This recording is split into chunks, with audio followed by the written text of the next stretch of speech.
Hello, today we're going to be going over the 2014 Lance model 1050S.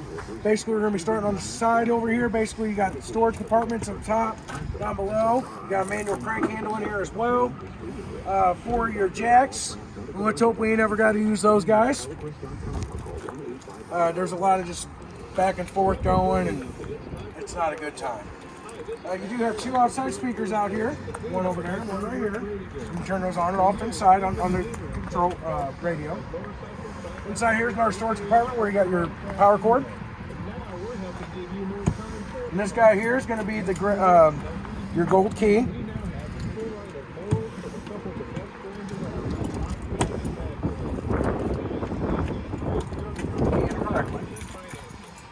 You do have an outside 110 outlet.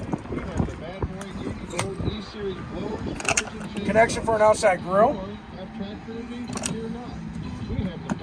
This guy here is just basically the back of the fridge. There's nothing you really have to do in here except for maybe check for mud dauber nests or wasp nests.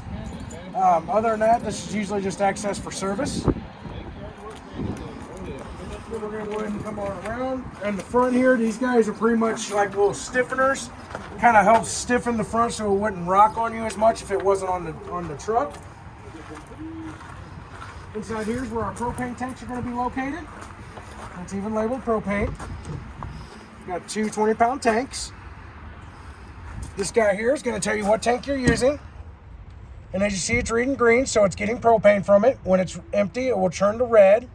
From there, you would just flip it to the other side, turn it on, and you'll be ready to go. You can have both of these on at the same time if you wanted to, and you just have this in the middle where it's pulling from both tanks.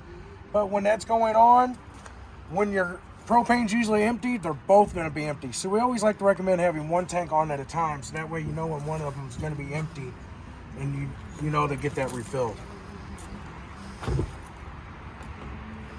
This is going to be where you fill your fresh water. Pretty much gravity fed.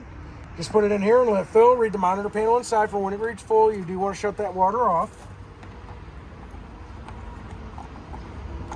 For the city water, that's going to be located right down below, right here.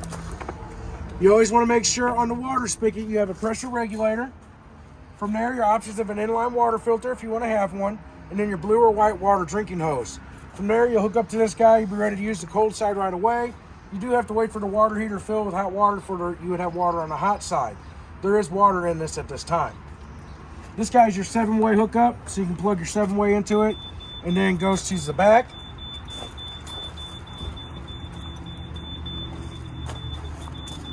Sounds like our cleaner used a strong cleaner. It's been causing that guy to go off a little bit for us.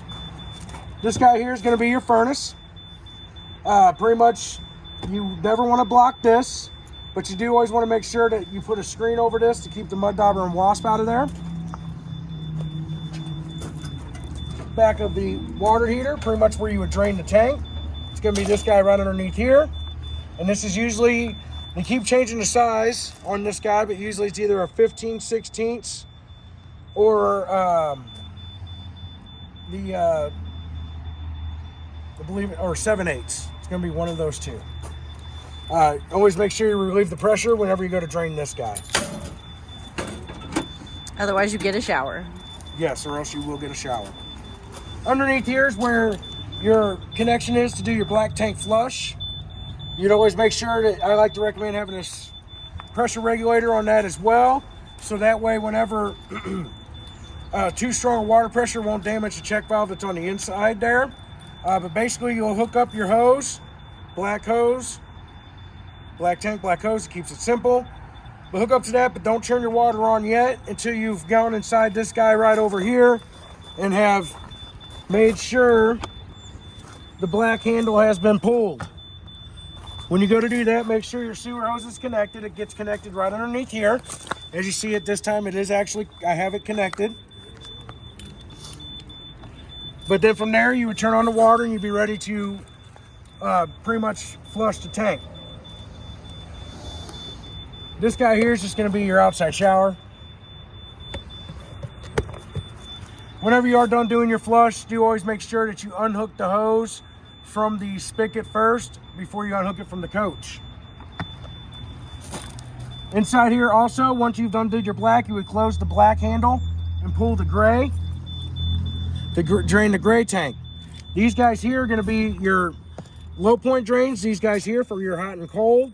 Basically, you do that when you're winterizing the coach. And then this one here is going to be for the fresh water tank. And like I said, there is water in it right now. So if I go to open that, it'll start draining some of that water out.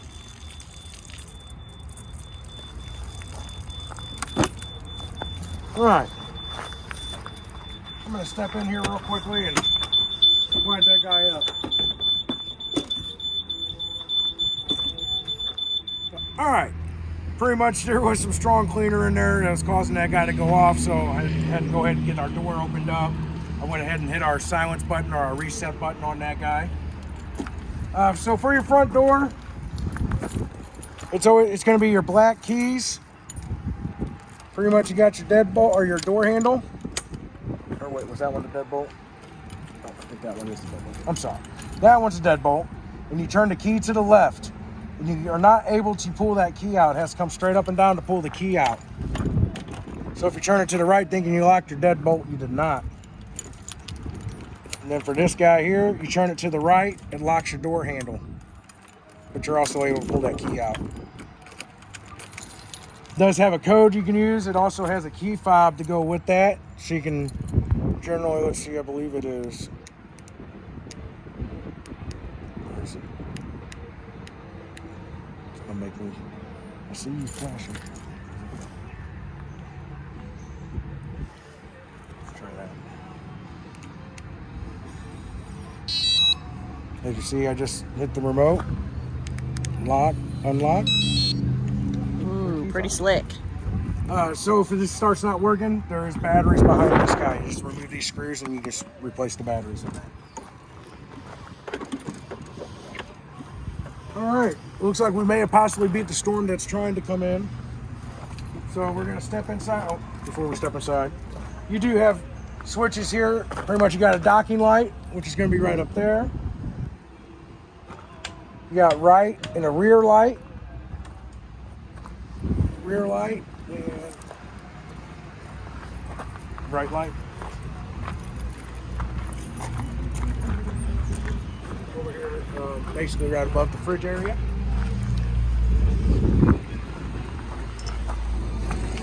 And then you would have the left light. See that guy right there.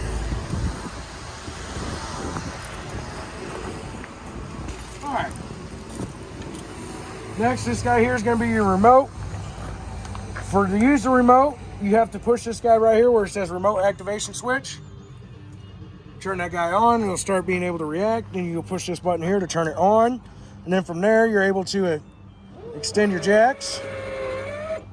If you want to bring the slide room in or out, you push this guy again, it changes to accessory, and then you go to accessory 1 to retract, to bring your slide room in, or to bring the room out. Nice and simple. This guy will shut off on its own. So will this. After a few minutes, this usually shuts off after no activity for 30 seconds to up to a minute or so, somewhere around there. It doesn't stay on very long. This switch here is for the slide room, so when the room is in, you can turn it off so there's no power going to that slide room. You are going to have what you like to call our on-and-on here. Basically for this, you would just be able to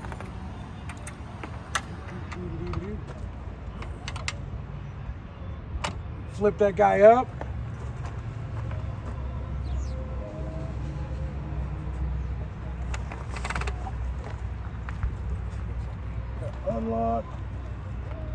Unlock our arms.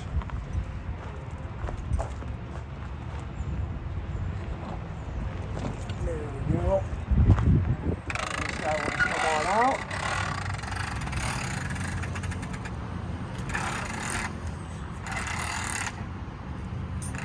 Basically what you're looking for is when you pull this guy out, there's a flap here that will come down. Basically points down at the ground.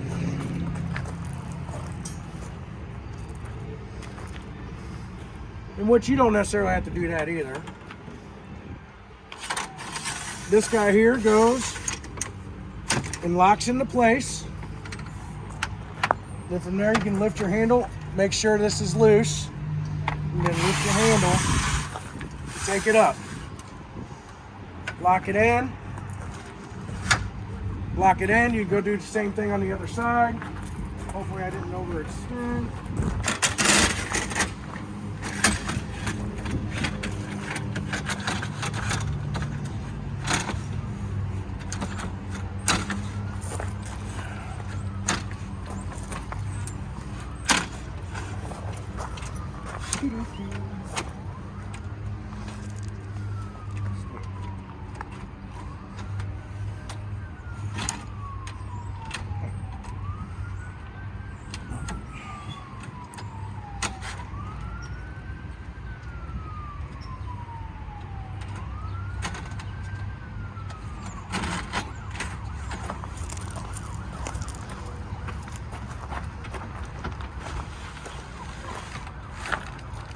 Went too fast for myself there, guys.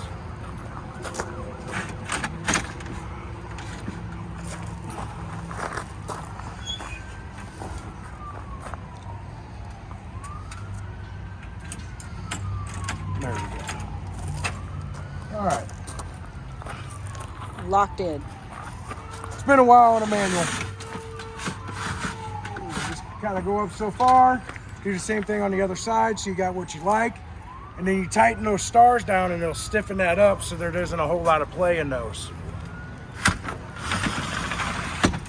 And you always want to loosen these before you come down. That's Yes. the mistake I always make. And that guy releases. We'll slide in there.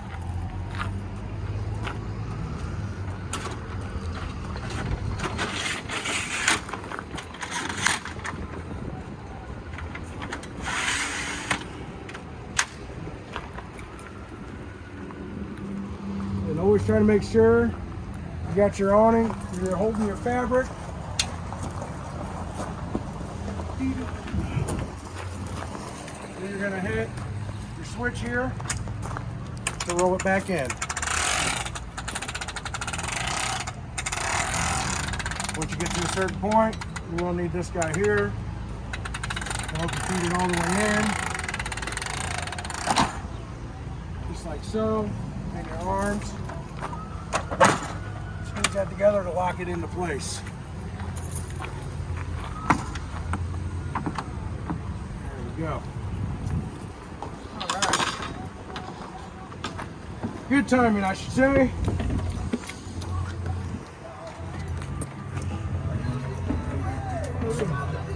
All right, as you guys come in, as you see, you do have to turn these lights basically on by hand. You do have these guys right here to actually control through this knob, so they can be dimmable as well. Now you see this guy actually would come down, flips out for a secondary bed. A little netting up here. Goes up right here. Make sure a kid ain't gonna roll off of it. Let's see here. And this guy just basically kind of folds up like so. And then we'll just lock into place there.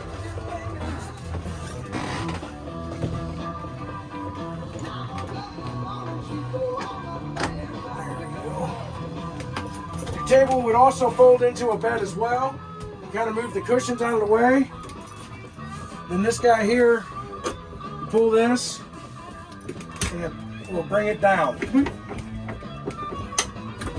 And just make sure you put that in the lock position to make sure that it doesn't come down on you when you're eating. Let's see, where's that at?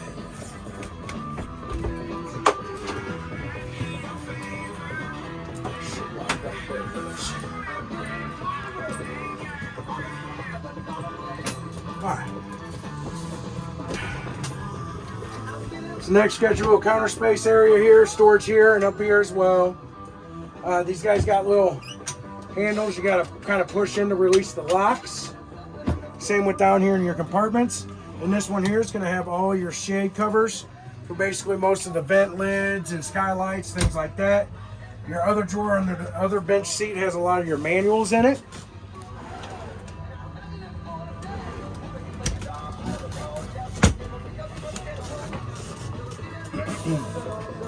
Next, you got your thermostat here.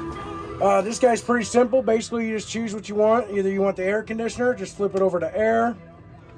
And then you can adjust your temperature. And then give it a second and it just should come right on. Oh no, it's not going to. I lied to you. I'm not plugged in. Oops. I heard the click. And as you see, it says OF for off. But then you have the furnace. And then you have just the fan if you wanted to run just the fan on the air conditioner. Then you got your temperature settings there. Next, you're going to have your fridge. Pretty much with the fridge, you press and hold to turn this guy on. And it's already on for me. Right now it's looking for AC, but it does have...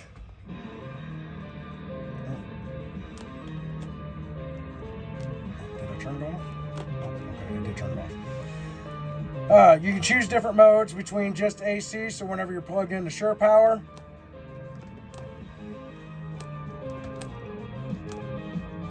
You got just LP, and you got DC, so it could run off just the battery if you wanted to. And then auto, where it will switch to whatever's detectable. And then you got your temperature settings here as well. And then up there is going to be where pretty much the main bed is. You do got a lot of cabinet and storage spaces up there. Reader lights on each side. You got a storage little bin on that side over there. Try to sneak in there so the camera really can see it there. And then on this side is where our TV is located. And we do have the remotes for these guys here. Basically, anytime you do get to a new area, you got to scan for channels. Basically, go to your menu setting, choose channel, and then go to auto scan. Then over here is going to be the radio. There's also a CD player and DVD player. So if you are watching a movie, I do always recommend turning off your outside speakers, which a lot of times speaker zone C is going to be your outside speakers. Because speaker zone B was above the bed, and 1 is the 2 above the dinette. But I always recommend that when you are watching a movie to have that out turned off, especially if you guys are maybe having a nice little romantic evening, you ain't got no kids, things like that. Well, you put in a risque movie to spice up the night. Well, make sure those outside speakers are on so nobody else is hearing it and they come knocking on your door asking you, one, excuse me, hey, do you need an extra hand? Or, hey, my kids are hearing some funny noises. Excuse me. The allergies this week have gotten me good. Pretty much got the sink. I do have the water pump on. Pretty much show you got your water there. You got your stoppers. So right over here is going to be our control panel. So with the control panel, down here is your water pump. And then you got water heater, I believe gas and electric. These will tell you different statuses from the battery, your fresh tank, your black tank, and your gray tank. As you see, I got them guys both full right now. This guy here is going to be pretty much the control panel for the solar panels. There isn't really anything you have to do with this guy. It just monitors the battery and allows the surge from the panels to come through when it desires the need to charge the battery. And this is going to be down here so you can start your generator. Pretty much got your stop and then your start.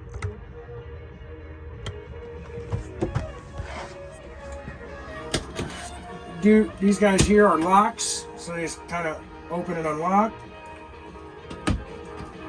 Push it closed and then hit the lock button. Microwave here, pretty self-explanatory. We do like to say set the time on this. You guys go out, go do some stuff, you come back, you see the time ain't set on the microwave, that means there was a power failure. You want to find out if it was from the campsite or from the electric company. Bigger campgrounds can easily potentially have surges. That's not good for campers. Then we got our hood range where you got a light and your fan. And we got our stove down below. So with this guy here, you just turn to that light position and spark ignite. For the oven, you do have to use a barbecue lighter when you go to light. But you're going to turn this to that pilot position, push and hold it in. And then you're going to come right down here with the barbecue lighter. And once that pilot is lit, you keep this button pushed and held in for 7 to 10 seconds, and then you should be able to set your temperature. Sometimes it does take a little bit for that propane to get to that valve, okay? So if it doesn't stay lit right away, it might not have had enough propane getting to it, so just try to respark and retry again. But then you got more storage in these guys here, same thing, just push that button to unlock, and your nice little guys here are light activated, so there's a button there, so it'll automatically come on for you. And then down below goes storage there. All right, behind me is where your fuse control panel box is going to be located. So basically everything that runs off Sure Power, so you'd have to be plugged in to use it, it's going to be on your breakers. Anything that runs off the battery will be on these fuses on the side, and they do have everything labeled right here for which is which for you. And then our LP detector here, as you heard, that guy was beeping earlier. The reason why is because there are other things besides propane that can cause that guy to go off, such as certain cleaning chemicals, hairspray or aerosol cans, aerosol sprays and cleaners, and animal gases. All these things can cause this guy to go off, so always be mindful of that as well. They do have a life expectancy of usually around 7 to 10 years, and I have seen them go bad before that. So just basically, you just perform a test on it, usually once a week or every 14 days, just by simply pushing that button that I pushed to silence it earlier. It's the same button to test it, to cause it to beep and go off, and we're doing a test. And all done. All right. You do have a couple outlets down here, are GFCI protected.